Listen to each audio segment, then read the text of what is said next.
በስመ አብ ወወልድ ወመንፈስ ቅዱስ አሐዱ አምላክ አሜን።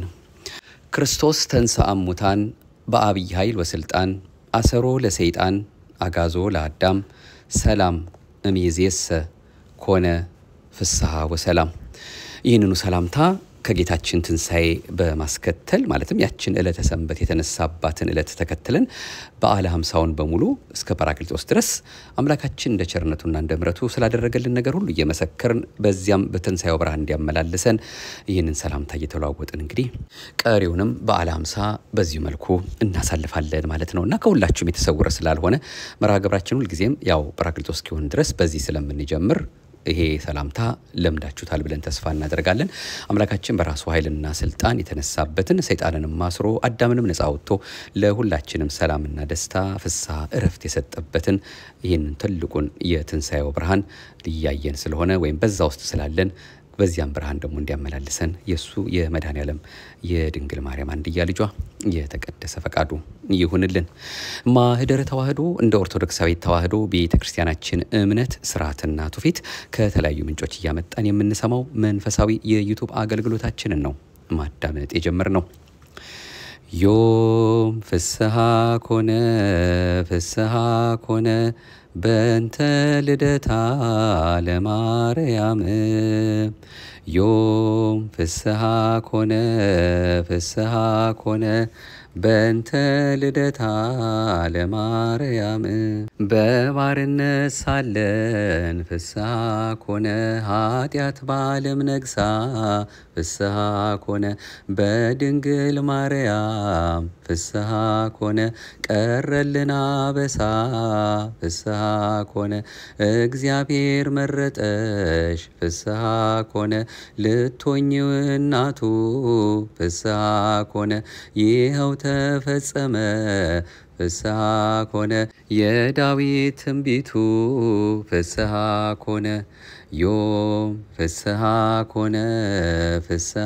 ኮነ በእንተ ልደታ ለማርያም የሔዋን ተስፋዋ ፍስሐ ኮነ የአዳም ሕይወት ፍስሐ ኮነ የኢያቄም የሐና ፍስሐ ኮነ ፍሬ በረከት ፍስሐ ኮነ ምክንያተ ድነት ፍስሐ ኮነ ኪዳነ ምሕረት ፍስሐ ኮነ ድንግል ተወለደች ፍስሐ ኮነ የአምላክ እናት ፍስሐ ኮነ ዮም ፍስሐ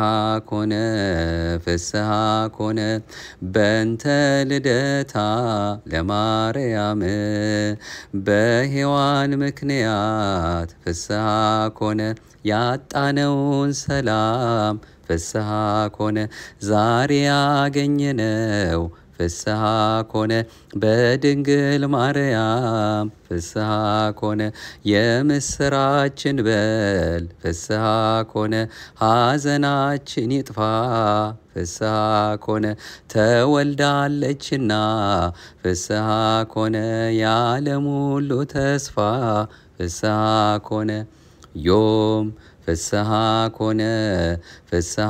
ኮነ በእንተ ልደታ ለማርያም ዮም ፍስሐ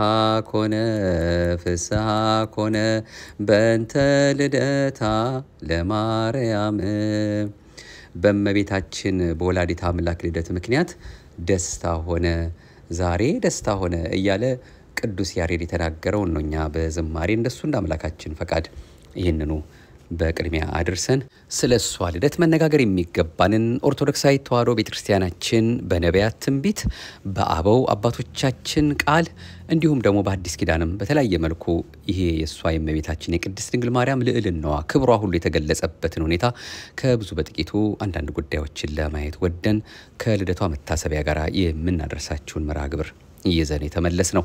ለዚህ ሰዓትና ደቂቃ እንድንደርስ የረዳን የቅዱሳን አምላክ ቸሮ መድኃኔዓለም የድንግል ማርያም ልጇ ሁሉ በሱ ፈቃድ የሚሆን ነውና ይህንንም እንድናደርግ የሚረዳን እሱ ነውና አሁንም ክብርና ምስጋና ኃያልና ገናና ለሆነ ለሱ ለአምላካችን ስም ይሁንልን። እመብርሃን ንጽሕተ ንጹሐን ቅድስተ ቅዱሳን አንዳችም ነውር የሌለባት ርርተ ሕሊና ርርተ ልቦናም ልመና ጸሎቷ ምክንያተ ድኂን አልተለየንምና አሁንም የሷም ስሟ የከበረ የተመሰገነ ይሁን። ስለሷ መቼስ ተናግረን ባንዘልቅም ለዛሬም ደግሞ እጅግ በጣም አጠር ባለ መልኩ ማለትም ስለሷ ስለእመቤታችን ስለ ቅድስት ድንግል ማርያም ከልደቷ ጋር በተያያዘ ልንሰማው የሚያስፈልገንን ምንጭ ጠቅሰን ወደ እናንተ የምናደርሰውን መርሃ ግብራችንን ነው እንግዲህ ይዘን የተመለስነው። ጣዕሟን፣ ፍቅሯን፣ ረድኤቷን፣ በረከቷን አማላጅቱ ታሳድርብን። መጽሐፈ ስንክሳራችን የግንቦት ወርን ሲጀምር እንዲህ ብሎ ይጀምራል። አንድ አምላክ በሚሆን በአብ በወልድ በመንፈስ ቅዱስ ስም የተባረከ የግንቦት ወር መዓልቱ 14 ሰዓት ነው። ከዚህም ይጨምራል። በግንቦት አንድ በዚች ቀን አምላክን የወለደች እመቤታችን ቅድስት ድንግል ማርያም ተወለደች። እርሷም ለሰው ሁሉ ወገን ድህነት የሆነባት ናት። ከወንዶች ወገን የከበረ አባቷም ስሙ ኢያቄም፣ ከሴቶች ወገን የከበረች ሚስቱ ሐና ይባላሉ። ሁለቱም ልጅ በማጣት ሲያዝኑ ኖሩ። በዚያ ወራት የመካኖችን መባ ካህናቷ ይቀበሉ ነበርና እነርሱም ከሰው የሚደርስባቸውን ሽሙጥና ሐዘናቸውን ያርቅላቸው ዘንድ በቀንና በሌሊት ወደ እግዚአብሔር ፈጽሞ ይማልዱ ነበር። ሰውን የሚወድ እግዚአብሔርም ከዘራቸው ለዓለም ሁሉ መድኃኒት ይሆን ዘንድ መልካም የሆነ ሐሳባቸውን ተመለከተ። ክቡር ኢያቄምም 40 ቀን እስኪፈጸም በተራራ ውስጥ ቆሞ ሲጸልይ ከእግዚአብሔር የታዘዘ መልአክ ተገለጸለትና ለዓለም ሁሉ ድነት የሚደረግባት ዘር እንደሚሰጠው አበሰረው። በፍጹም ልብ አምኖ ከተራራው ወረደ። ለተመሰገነች ሚስቱ ለሐናም ከእግዚአብሔር መልአክ የሰማውን ያንን ራእይ ነገራት።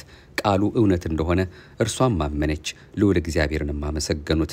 የተመሰገነች ቅድስት ሐናም ከእርሷ የሚወለደውን በዘመኑ ሁሉ ለቤተ እግዚአብሔር አገልጋይ ታደርገው ዘንድ ለእግዚአብሔር ስለትን ተሳለች። ከዚህም በኋላ ይችን የከበረች ሕፃን ጸንሳ ወለደች። ስሟንም ማርያም ብላ ሰየመቻት። ትርጓሜውም እመቤት ነው። ደግሞም ሀብትና ስጦታ ማለት ነው። በእውነት የዓለም ሁሉ እመቤት ናት። ሁላችን በእርሷ ሰማያዊ ሀብት ልጅነትን ያገኘንባት። ለእግዚአብሔር ምስጋና ይሁን። የሥጋና የነፍስ መድኃኒት የሆነች እርሷን እናቱን ለሰጠን በረከቷም ከሁላችን የክርስቲያን ወገኖች ጋር ለዘላለሙ ይኑር አሜን ይላል ባጭሩ መጽሐፈ ስንክሳር የእመቤታችን የንጽሕት ቅድስት ድንግል ማርያምን ልደቷን በሚያሳስበው መልእክቱ። ይህንኑ መልእክት ነው እንግዲህ ለሁላችንም ልብን የሚያሳርፍ መጽሐፍ ቅዱሳዊ የሆነ በነቢያት ተተንብዮለት የነበረ በኋላም በምሳሌ የተነገረለት በአዲስ ኪዳን ሊቃውንትም በተለያየ መልኩ በምስጢር አንድም ተብሎ የተነገረለት የተመሰጠረለት ይህን ልዩ የሆነውን የእመቤታችን የቅድስት ድንግል ማርያምን የልደቷን በዓል መታሰቢያ ስናስብ ልንሰማው ከሚያስፈልገው ትምህርት ነው እንግዲህ የተወሰኑትን ለዛሬ እንደሱ እንደ አምላካችን ፈቃድ የምንከታተለው። እናም በቅድሚያ የምናየው የድንግል ማርያም ልደት በነቢያት ምን ተብሎ ተነግሮ ነበር የሚለውን ነው። መሰረታቲሃ ውስተ አድባር ቅዱሳን፣ መሰረቶቿ በተቀደሱ ተራሮች ናቸው ይላል። በተለይ በቅዳሴው የሚሰበከው ምስባክ ነው። መዝሙር 86 ቁጥር 1 እግዚአብሔር የዝማሬና የትንቢት ጸጋን ያበዛለት ክቡር ዳዊት ስለ እመቤታችን ንጽሕት ቅድስት ድንግል ማርያም ስርወ ልደት አስቀድሞ በመንፈስ ቅዱስ መነጽርነት ተገልጾለት መሰረታቲሃ ውስተ አድባር ቅዱሳን፣ መሰረቶቿ በተቀደሱ ተራሮች ናቸው በማለት ትንቢት ተናግሯል። የተቀደሱ ተራሮች ያለውም የእመቤታችን ስርወ ልደት ከቤተ መንግስትና ከቤተ ክህነት ከሆኑት ከተቀደሱት ከኢያቄምና ከሐና የመሆኑን ነገር ሲያመለክት ነው። ይህንን ትንቢትና እውነተኛውን የእመቤታችንን የትውልድ ሐረግ አስማምታ ቤተ ክርስቲያን የእመቤታችን ማርያም ትውልዷ በአባቷ በኩል ከንጉሱ ከዳዊት ወገን ነው፣ በእናቷም በኩል ከካህኑ ከአሮን ወገን ነው፣ የአባቷ ስም ኢያቄም ነው፣ የእናቷም ስም ሐና ነው ብላ ታስተምራለች። አንዱ ይሄ ነው። ሌላው ደግሞ ተወጽእ በትር እምስር ወእሴ ወያርግ ጽጌ እምኔሃ፣ ከእሴ ስር በትር ትወጣለች አበባም ከእርሷ ይወጣል የሚለው ነው። ኢሳይያስ 11 ቁጥር 1 ቁጥሩ ከአበይት ነቢያት ወገን የሆነው ነቢዩ ኢሳይያስም ጥበብንና ዕውቀትን በሚገልጽ ስለሚመጣው ነገር ትንቢትን በሚያናግር በመንፈስ ቅዱስ ተመርቶ የእመቤታችን የቅድስት ድንግል ማርያም ልደት ከነገደ እሴ እንደሚሆንና እርሷም ጽጌ ወይም አበባ የተባለ አካላዊ ቃል ክርስቶስን በሕቱም ድንግልና እንደምትወልድ ተገልጾለት ከእሴ ስር በትር ትወጣለች አበባም ከእርሷ ይወጣል በማለት ታላቅ ትንቢትን ተናግሮ ነበር። ይህች በትርም ከእሴ ዘር የተገኘችው በዚህች ዕለት ነውና ልደቷን በታላቅ ድምቀት እናከብራለን። ይህንን መሰረት በማድረግ ሊቁ ቅዱስ ኤፍሬም መልካሟ ርግብ ማርያም ሆይ ደስ ይበልሽ፣ ከእሴ ስር የተገኘሽ መዓዛሽ ያማረ አበባ አንቺ ነሽ በማለት በውዳሴው አመስግኗታል። በአባቶችሽ ፈንታ ልጆች ተወለዱልሽ የተባለልን የአባቶቻችን ልጆች እኛም እንዲሁ እያልን እናመሰግናታለን። መዝሙር 131 ቁጥር 13። ሌላው ከብሉይ ኪዳን የምናመጣው ደግሞ በመኃልየ መኃልይ ምዕራፍ 4 ቁጥር 8 ላይ የተገለጸው ንኢም ሊባኖስ መርዓት ንኢም ሊባኖስ ሙሽራዬ ሆይ ከሊባኖስ ከኔ ጋር ነይ የሚለው ነው። በኦርቶዶክሳዊት ተዋሕዶ ቤተክርስቲያን መጽሐፍት መሰረት የእመቤታችን የትውልድ ስፍራ ሊባኖስ የተባለው ተራራማ ሀገር ነው። በሊባኖስ ስለመሆኑ አስቀድሞ ጠቢቡ ሰለሞን ሙሽራዬ ሆይ ከሊባኖስ ከኔ ጋራ ነይ ከሊባኖስ ከኔ ጋራ ነይ ከአማና ራስ ከሳኔር ከኤርሞን ራስ ከአንበሶች መኖሪያ ከነብሮችም ተራራ ተመልከች በማለት ተናግሮ ነበር። የዚህ ትንቢት ምስጢርም የእመቤታችን መካነ ልደት የሊባኖስ ተራራ ስለመሆኑ የሚያጠይቅ እንደሆነ ምስክርነታቸው የታመነ የቤተክርስቲያን ሊቃውንት ያስረዳሉ። ትንቢቱም ሲፈጸም ቅድስት ድንግል ማርያም ግንቦት 1 ቀን በ15 ዓመተ ዓለም ቅድመ ልደተ ክርስቶስ በሊባኖስ ተራራ ተወልዳለች። ኢትዮጵያዊው ቄርሎስ የተባለው የነገረ ማርያም ሊቅ አባ ጊዮርጊስ ዘጋስጫ እመቤታችን በሊባኖስ እንደምትወለድ አስቀድሞ ሰለሞን የተናገረው ቃልም መፈጸሙን ሲገልጽ የአናብስት ልጅ አልኩሽ ሰሎሞን እንዲህ ሲል እንደተናገረ ሙሽራይቱ ሆይ ከሊባኖስ ተራራ ነይ ከአንበሶች ጉድጓድ ወጥተሽ ነይ ከምርጥ ነገድነት የተነሳ ከሚመካ ወገን የመወለድሽ ዜና እጅግ ግሩም ነው በማለት አመስጥሮታል። እመቤታችንም በሊባኖስ ተራራ እንድትወለድ ምክንያት የሆነው በማህፀን ሳለች የአርሳባንን ልጅ አይን በማብራቷና ሳሚናስ የሚባለውን የጦሊቅ ልጅ ከሞት በማስነሳቷ አይሁድ በቅናት ተነሳስተውባቸው ስለነበር ሐናና ኢያቄም ወደ ሊባኖስ ተራራ እንዲሄዱ ታላቁ መልአክ ቅዱስ ገብርኤል ለኢያቄም ተገልጾ ስለነገራቸው እንደሆነ የቤተክርስቲያን መጻሕፍት ያስረዳሉ። ከብዙ በጥቂቱ ትንቢቱን በዚህ መልኩ ካየን የድንግል ማርያም ልደት በራእይና በምሳሌ ደግሞ ቀጣዩን ይመስላል። ከትንቢቱ በተጨማሪ የእመቤታችን የቅድስት ድንግል ማርያም ልደት በራእይና በምሳሌም አስቀድሞ የተገለጸ ነበር። ከነዚህ መካከል ከርሷ 7 ትውልድ አስቀድሞ ለነበሩት ደጋግ ሰዎች እንዲሁም ለእናትና ለአባቷ የተገለጹት ምሳሌዎች በቅዱሳት መጻሕፍት በሰፊው ሰፍረው ይገኛሉ። ሰባተኛይቱ እምቦሳ ጨረቃን ስትወልድ ጨረቃዋ ደግሞ ፀሐይን ስትወልድ አየው የሚለው የቀደመው ህልም ነው። በህልም አይተው የነበሩ ያዩት ማለት ነው። በቅድስና የሚኖሩ ነገር ግን መካን የነበሩት ቴክታና ጴጥሪቃ ነጭ እምቦሳ ከበረታቸው ስትወጣ እምቦሳይቱ እምቦሳ እየወለደች እስከ 6 ስትደርስ ስድስተኛይቱ ጨረቃዋም ፀሐይን ስትወልድ አይተው በሀገራቸው መፈክረ ህልም ወይም ህልመ ፈቺ ሊቅ አለና ሄደው ነገሩት። ደግ ልጅ ትወልዳላችሁ ጨረቃይቱ ከፍጡራን በላይ የምትወልድ ልጅ ትወልዳላችሁ የፀሐይ ነገር ግን አልተገለጸልኝም ብሎ ነግሯቸዋል። እንደ ነብይ እንደ ንጉስ ያለ ይሆናል አላቸው። እነርሱም ጊዜ ተርጉመው ብለው ሄዱ። ከዚህ በኋላ ልጅ ወለዱ። ስሟንም ረከብኩ ስዕለቴ ረከብኩ ተምኔቴ የተሳልኩትን አገኘሁ የተመኘሁትን አገኘሁ ሲሉ ሄኤሜን አሏት። ሄኤሜን ዴርዴን ዴርዴ ቶናን ቶና ሲካርን ሲካር ሄርሜላን ሄርሜላ ሐናን ወለደች።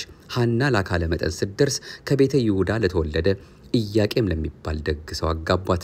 ከኢያቄምና ከሐናም በጨረቃ የተመሰለች ንጽሕት ቅድስት ድንግል ማርያም ተወለደች። ጻዳ ርግብ ሰማያቱን ወይም ደግሞ 7ቱን ሰማያትን ሰንጥቃ መታ በማህፀኔ ስታደራየሁ ብላ እናቷ ቅድስት ሐና እርሷም በራእይ አይታ ነበር። ኢያቄምና ሐና መካን ስለነበሩ እግዚአብሔር ልጅ ይሰጣቸው ዘንድ ጸልየው ሲሰጣቸው መልሰው ለርሱ እንደሚሰጡ ስዕለትን ተስለው ነበር። ጸሎታቸው ሲደርስ ለሐና በህልም ተገልጾላት ለባለቤቷ ለኢያቄም ነጭ ርግብ መታ በራሴ ላይ ተቀምጣ ከራሴ ላይ ወርዳ በጆሮዬ ገብታ በማህፀኔ ስተኛየሁ ብለዋለች። የዚህ ራእይ ምስጢርም ርግብ የተባለች እመቤታችን ንጽሕት ቅድስት ድንግል ማርያም ስትሆን ጻዕዳ ወይም ነጭ መሆኗ ንጽህናዋ ቅድስናዋ ዘላለማዊ ድንግልናዋ ነው። ነጭ ርግብ መታ በራሴ ላይ ተቀምጣ ከራሴ ላይ ወርዳ በጆሮዬ ገብታ በማህፀኔ ስተኛየሁ ማለቷ ብስራተ ገብርኤልን በጆሮዋ ሰምታ በግብረ መንፈስ ቅዱስ አምላክን የምትጸንሰውን ንጽሕት ርግብ የተባለችውን እመቤታችን የምትወልድ መሆኗን ሲያጠይቅ ነው። ቅዱስ ኢያቄምም እንደዚሁ ያየው ራእይ ከ7ኛው ሰማይ ነጭ ወፍ ወርዶ በራሴ ላይ ሲቀመጥ አየው ያለው ነው። በተመሳሳይ ኢያቄምም በህልሙ ያየውን ለባለቤቱ ለሐና እንዲህ አላት። 7ቱ ሰማያት እንደ መጋረጃ ተገልጠው ከላይኛው ሰማይ ነጭ ወፍ ወርዶ በራሴ ላይ ሲቀመጥ አየሁ ብሎ በህልሙ የተገለጸለትን ነግሯታል። የዚህም ራእይ ምስጢር ኦፍ የተባለው ወይም ወፍ የተባለው አካላዊ ቃል ኢየሱስ ክርስቶስ ሲሆን ነጭነቱ ንጽሐ ባህሪው ነው። ኢያቄም ከላይ ወርዶ በራሴ ላይ ሲቀመጥ አየው ማለቱ የኢያቄምን ባህሪ እንደሚያደርግ የሚያጠይቅ ሲሆን ሰባቱ ሰማያት የተባሉ የጌታችን ልዩ ባህሪው ማለትም ምልአቱ፣ ስፋቱ፣ ርቀቱ፣ ልዕልናው፣ እበዩና መንግስቱ ናቸው። እንግዲህ ይሄም በቅዱሳን የተነገረው ወይም ደግሞ በራእይና በምሳሌ የተገለጸው ነው።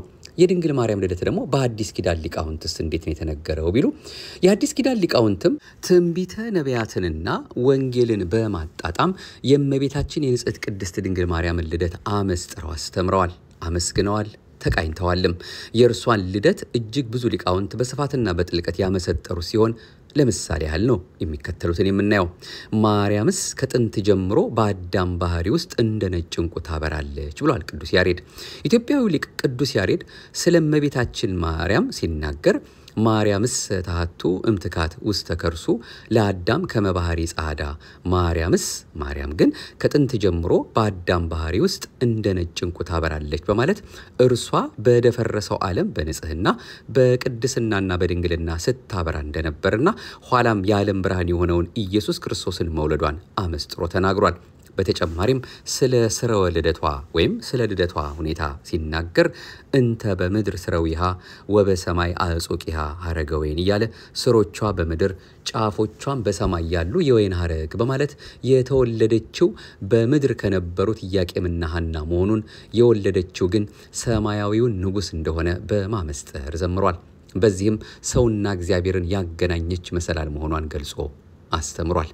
ሌላው ደግሞ አባ ሕርያቆስ የተናገረው ድንግል ሆይ በኃጢአት ፍቶት የተጸነስሽ አይደለም በሕግ በሆነ ሩካቤ ከሐናና ከኢያቄም ተወለድሽ እንጂ ብሏል በቅዳሴ ማርያሙ።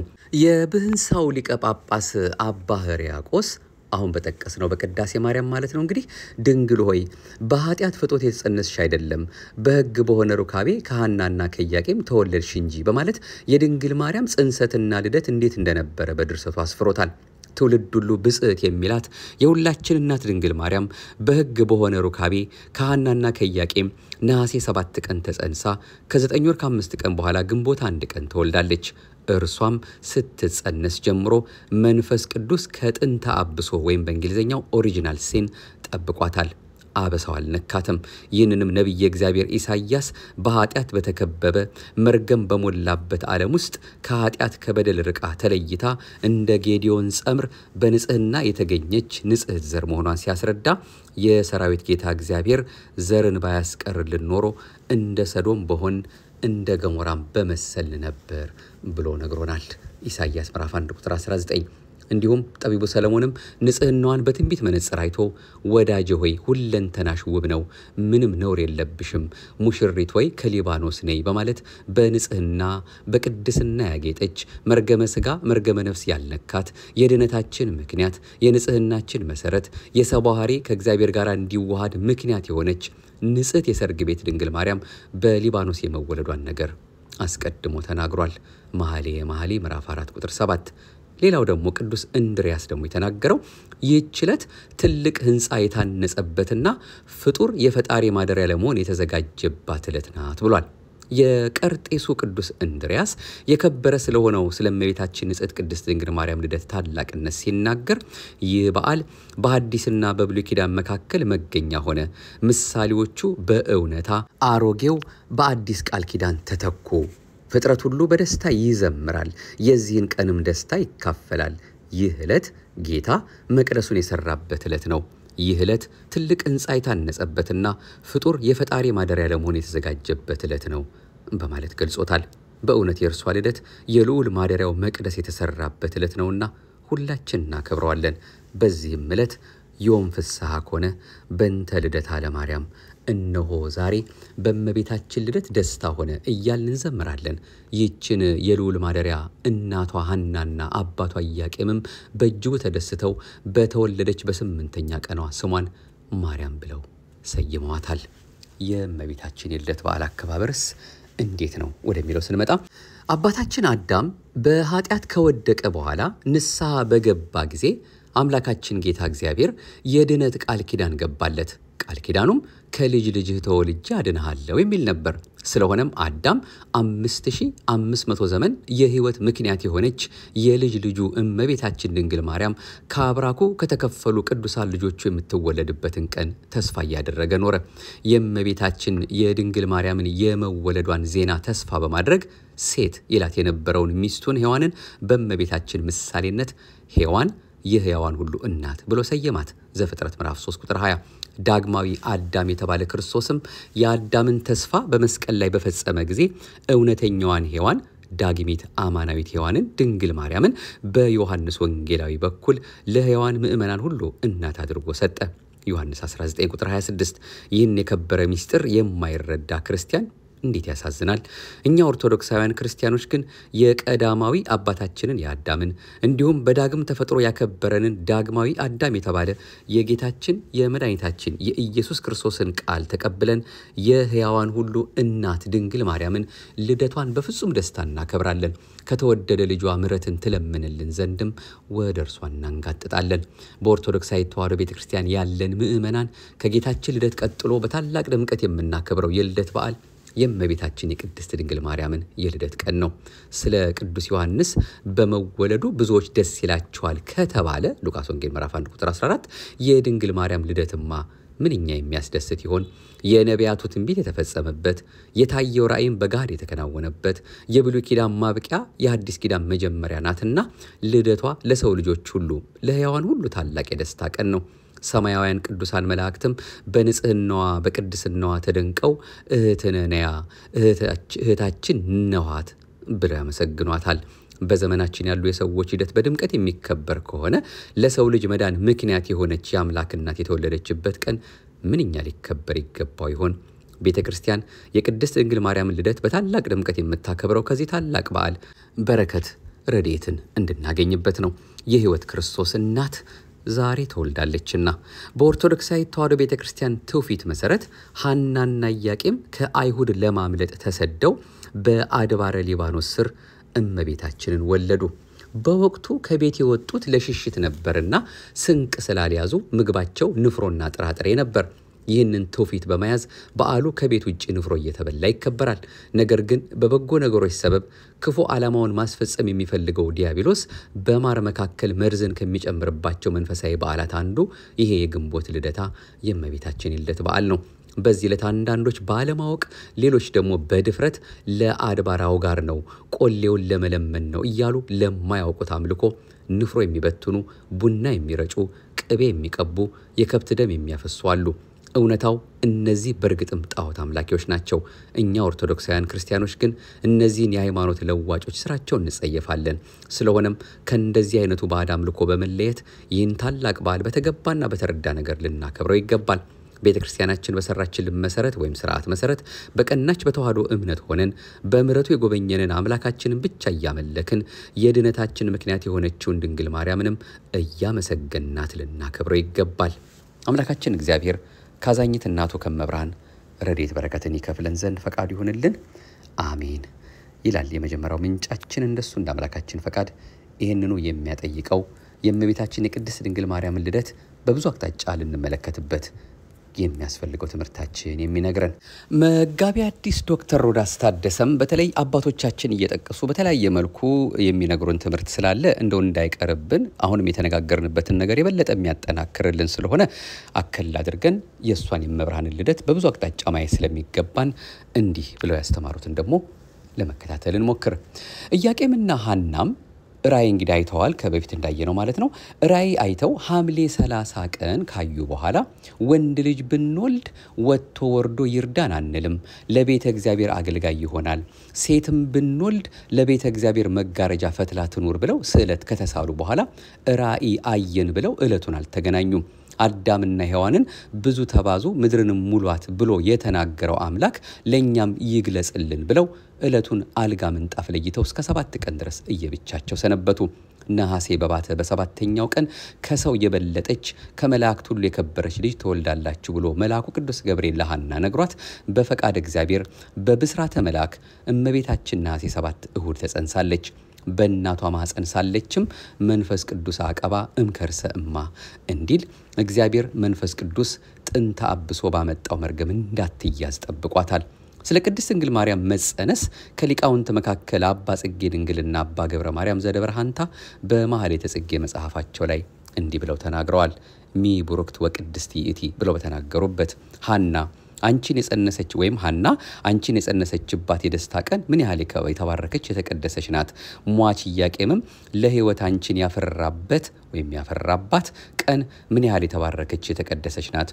አንዲቱ ርግቤ ማርያም አንቺ የዓለም ሁሉ መድኃኒት ሆነሻልና ታምርሽን አመሰግናለሁ በማለት ዓለምን ሁሉ በደሙ ፈሳሽነት ያዳነ ንጉሳችን ፈጣሪያችን መድኃኒታችን ኢየሱስ ክርስቶስን በድንቅ ተአምር ማኅተመ ድንግልናዋ ሳይለወጥ የወለደችልን ምክንያተ ዲህን ርግበ ሰሎሞን የተባለች ድንግል ማርያም የመጸነሷን ነገር በአድናቆት ገልጸዋል።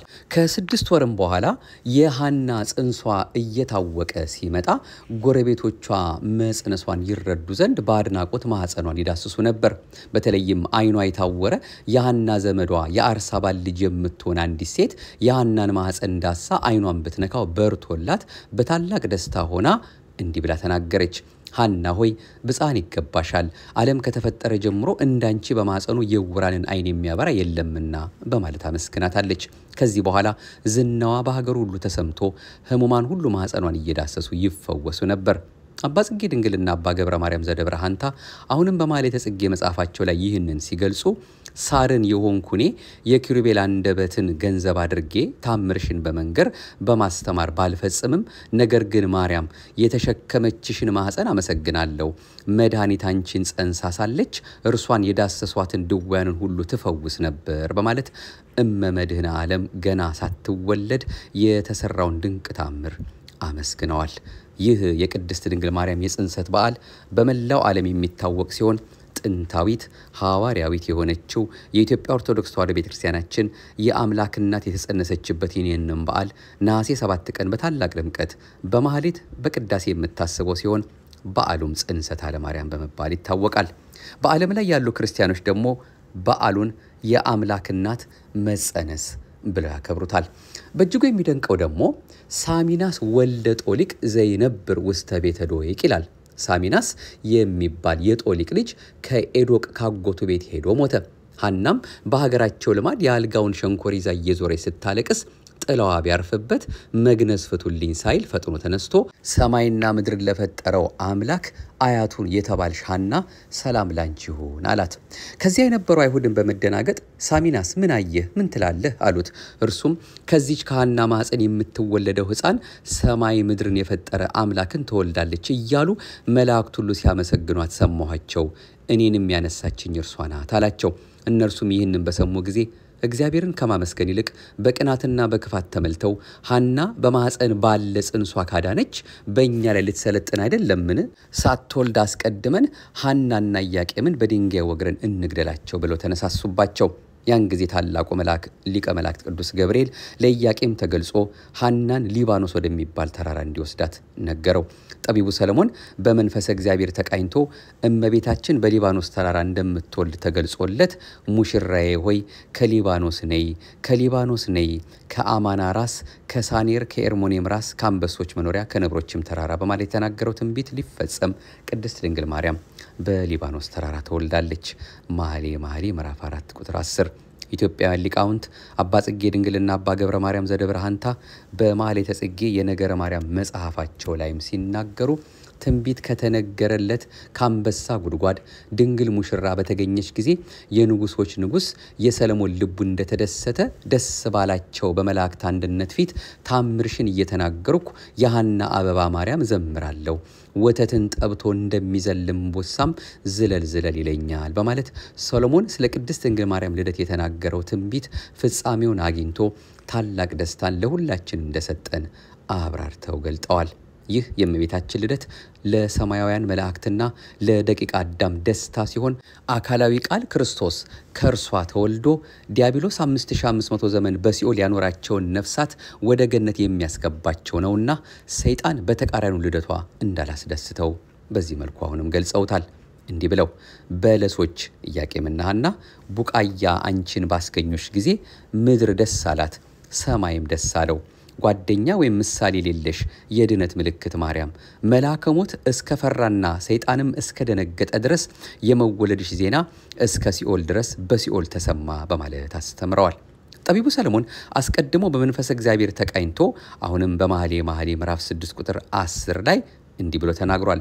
ይህች እንደ ማለዳ ብርሃን የምትጎበኝ እንደ ጨረቃ የተዋበች እንደ ፀሐይም የጠራች ዓላማ ይዞ እንደተሰለፈ ሰራዊት የምታስፈራ ማን ናት? በማለት እንደ ፀሐይ የሞቀ እንደ ጨረቃ የደመቀ ንጽህናዋና ቅድስናዋ የመልኳ ደምግባት በነቢያት ትንቢት አስቀድሞ የተጎበኘላት የእውነት ፀሐይ የክርስቶስ እናት የቅድስት ድንግል ማርያምን ክብርና ደምግባቷን እንደተናገረ በሊባኖስ ተራራ በግንቦት 1 በተወለደች ጊዜ ፊቷ በእጅጉ ያበራ ነበረ።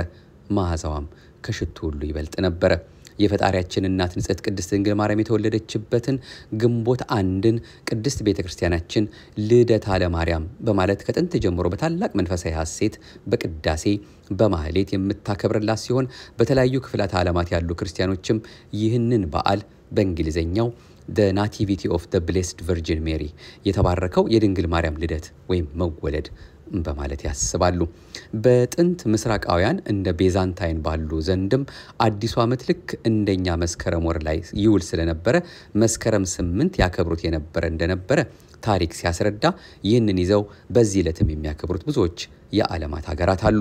ይህንን ብለው ነው እንግዲህ መጋቢ አዲስ ዶክተር ሮዳስ ታደሰ ሲጨርሱ እኔ ታናሽ አገልጋይሽም እመቤቴ ወላዲት አምላክ ሆይ የፀሐይ መገኛ ሰማይ የመናናት መሶብ የፍህምናት ማዕጠንት የብርሃንናት መቅረዝ የጠልናት ጸምር ተገኝተሻልና በልደትሽ ደስ ብሎናል እናቴ ሆይ እንኳን ተወለድሽ እላለሁ ብለው መልእክታቸውን ያጠቃልሉት ከነገረ ማርያም በአዲስ ኪዳንና ነገረ ማርያም በሊቃውንት ከተባለው ከመጽሐፋቸው አንድ ላይ አድርገው ባደረሱን መልእክታቸው በእውነት የሕይወትን ቃል የፍቅር አምላክ ቸሩ መድኃኔዓለም ስለ እናቱ ብሎ ያሰማልን በእድሜ በጸጋም ይጠብቅልን። እንግዲህ ከነዚህ ከሁለት ምንጮችና ከመጽሐፈ ስንክሳራችን እግዚአብሔር አምላካችን የወደደውን የማምላክ የወላዲት አምላክን የልደቷን ነገር ከብዙ በጥቂቱ ለማየት ወደናል። አንዱን ከዌብሳይት ያገኘነው ሁለተኛውን ደግሞ ያው የሳቸው መልእክት ነው። መጽሐፈ ስንክሳራችን እንዳለ ሆኖ የዛሬ ዓመትም ከዚህ የሰፋ በግሩም መልኩ ከሆህተ ስብከት ያገኘነው መልእክት አለ። እሱንም ወደ ኋላ ብትሄዱ አሁን ከሰማናቸው የበለጠ ደግሞ ሌሎች ሚስጥራትንም እዛ ላይ እናገኛለን። ለሁሉም ይህንኑ የሰማነውን በልባችን ያሳድር።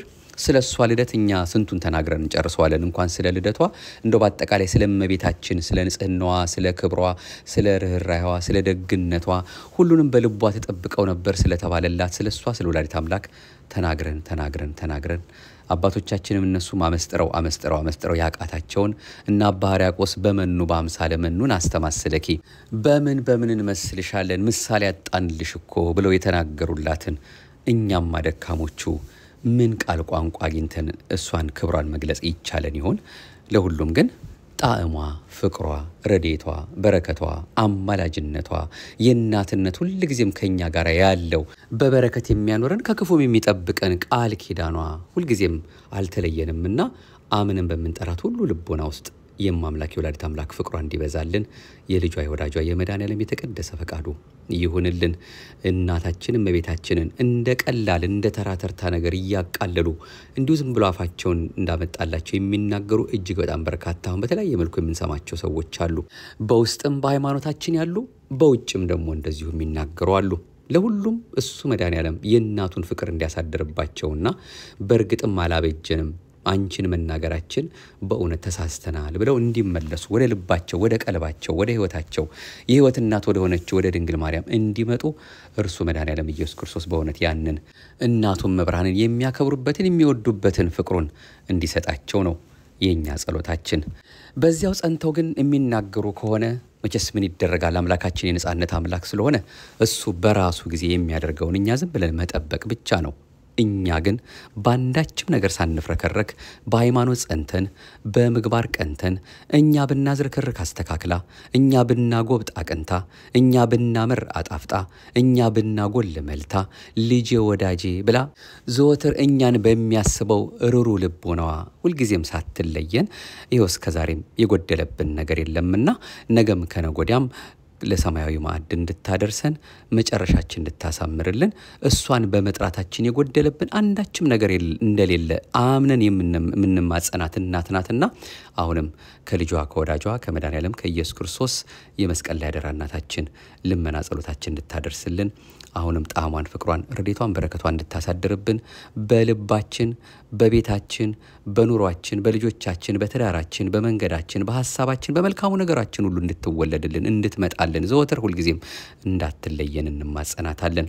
አሁንም መብርሃን ፍቅርሽን አብዥልን በረከትሽን አብዥልን ጸጋሽን አብዥልን በጭንቅ በመከራ ያለችው ሀገራችን ኢትዮጵያን በተለያየ መልኩ አንቺ አስራት አድርጎ የተሰጠሽ ነውና እባክሽ አስቢልን መልካሙን ደጉን አቅርቢልን የኛንም እንዲሁ ብክንክን ያልነውንም በመልካም እሱ አምላካችን አስቦን ለሰማያዊ ማዕድ እንዲያደርሰን የመስቀሉን ፍቅር ከንቱ እንዳናስቀረው እሱ የትንሣኤው ጌታ ለክብር እንዲያበቃን እባክሽ ተለመኝን እያል እንማጸናታለን። ለሁላችንም የተባረከ በዓል ያድርግልን ደጉን መልካሙን ከህይወታችን አያጥፋብን።